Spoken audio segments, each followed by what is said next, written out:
السلام عليكم ورحمة الله تعالى وبركاته. أعوذ بالله السميع العليم من الشيطان الرجيم. بسم الله الرحمن الرحيم. والصلاة والسلام على من لا نبي بعده محمد بن عبد الله وعلى آله وأصحابه وسلم تسليما كثيرا. Chers frères et sœurs en islam, nous remercions Allah subhanahu wa ta'ala, Allah le Tout-Puissant, le Tout-Miséricorde, Allah qui a créé toutes choses. Chers frères et sœurs en islam, nous remercions Allah subhanahu wa ta'ala qui a créé toutes choses. Chers frères et sœurs en islam, nous remercions Allah subhanahu wa ta'ala, le omnipotent, le omniscient. Allah qui a créé toutes choses, qui n'a pas d'enfant, qui n'a pas enfanté, qui n'a pas été enfanté. Allah qui est tout seul dans sa miséricorde. Personne ne peut avoir la miséricorde que Allah nous donne. C'est Allah tout seul qui peut nous donner la miséricorde. Nous remercions Allah subhanahu wa ta'ala qui a fait la loi, qui a créé et qui a fait la loi. Et c'est lui seul que nous devons adorer. Nous remercions Allah subhanahu wa ta'ala qui a créé toutes choses, qui nous a rendus musulmans, qui a créé le paradis et l'enfer et la mort et la vie. Nous les remercions de nous avoir rendus musulmans et croyants. Nous demandons à Allah subhanahu wa ta'ala la bénédiction, salut et paix sur le prophète Mohammed, le noble des prophètes, le président des prophètes,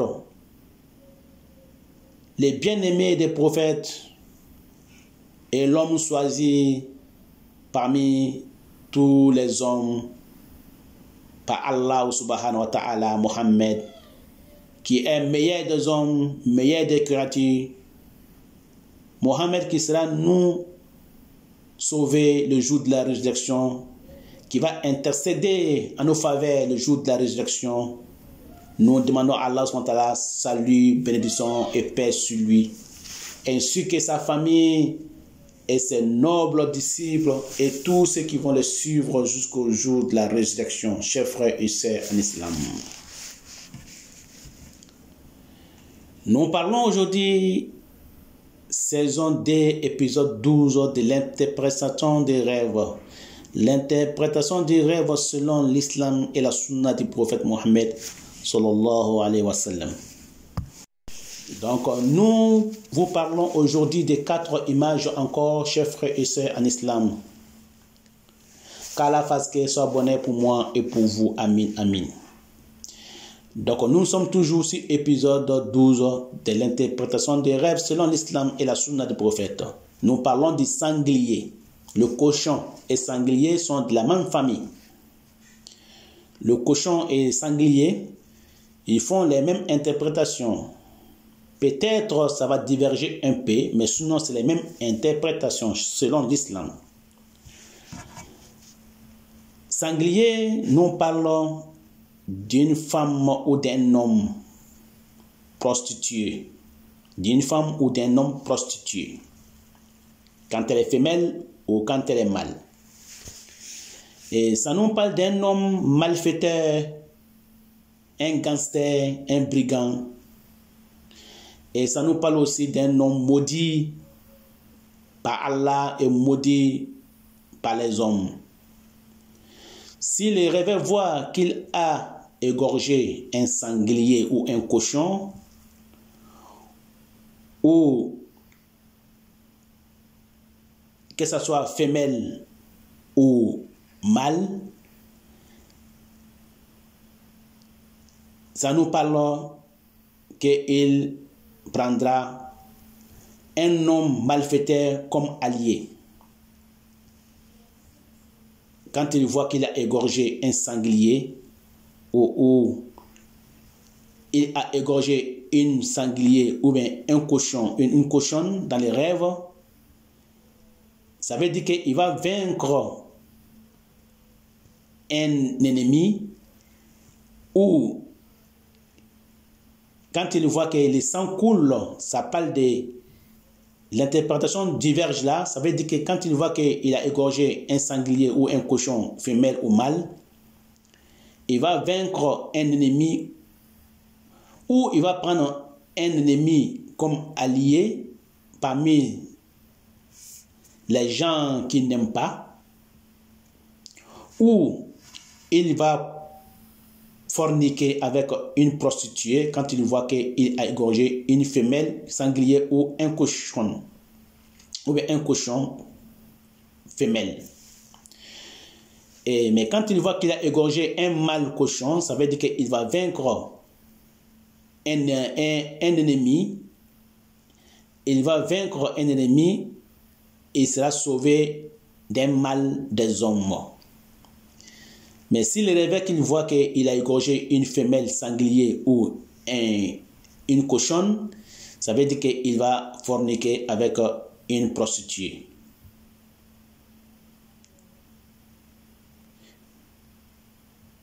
Donc celui qui voit qu'il a une cochonne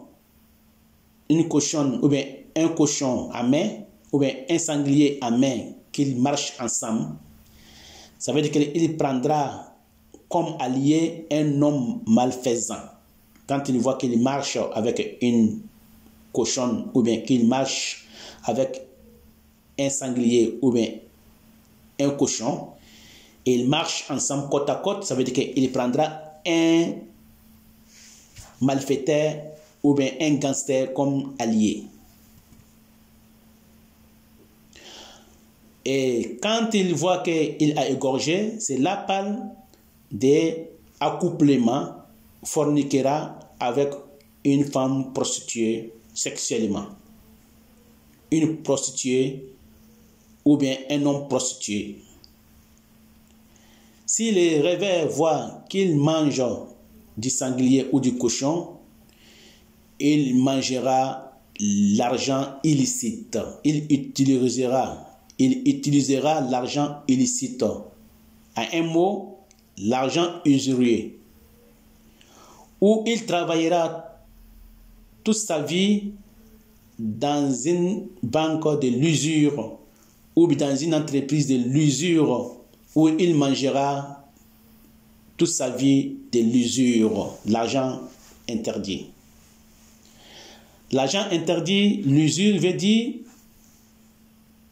l'argent qui n'est pas pour toi, l'argent qui a été rajouté sur ton argent à la banque, ou tu as donné crédit à quelqu'un, tu lui donnes 1000 euros, tu lui dis n'a qu'à te rembourser à 2000 euros.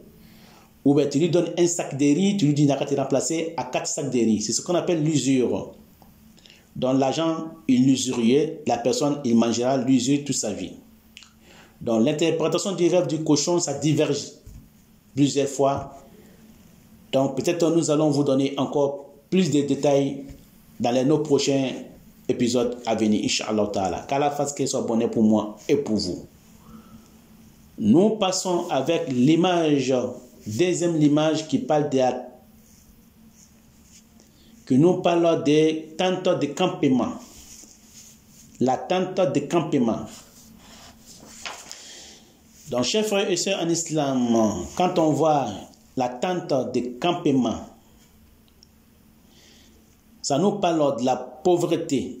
Et ça nous parle aussi, l'interprétation nous parle de deux choses. Tente de campement et la personne qui héberge ou bien qui dort dans la tente de campement. Donc, ça nous parle de la pauvreté pour la personne quand il voit qu'il a rêvé la tente de campement. Ça parle de la pauvreté. Et ça nous parle aussi de la misère de la personne quand il voit qu'il dort dans une tente de campement.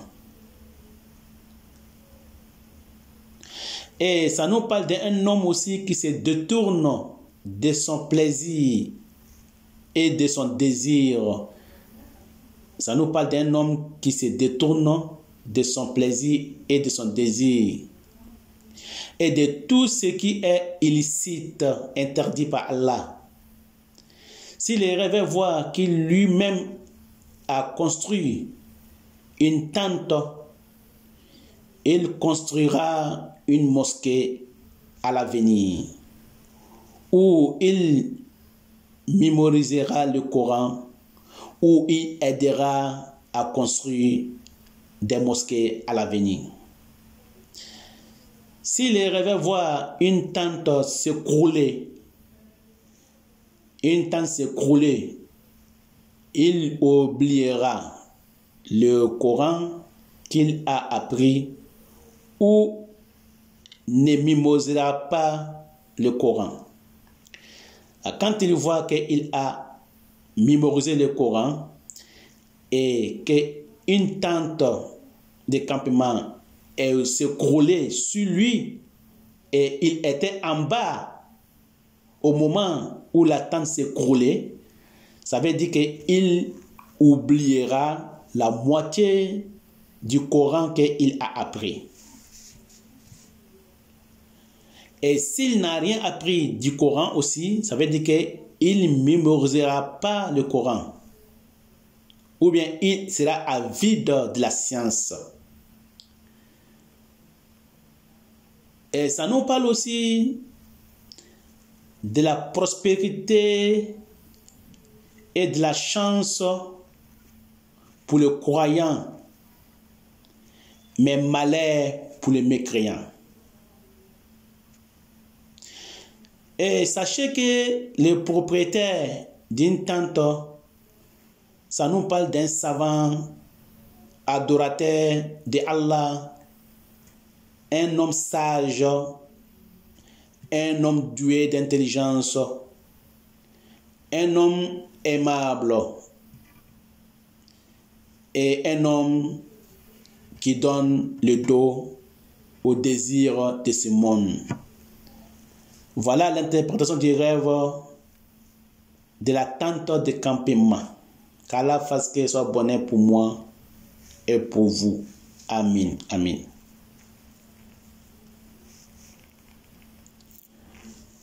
Nous passons avec l'interprétation du rêve de troisième image qui nous parle de toilettes et chasse d'eau.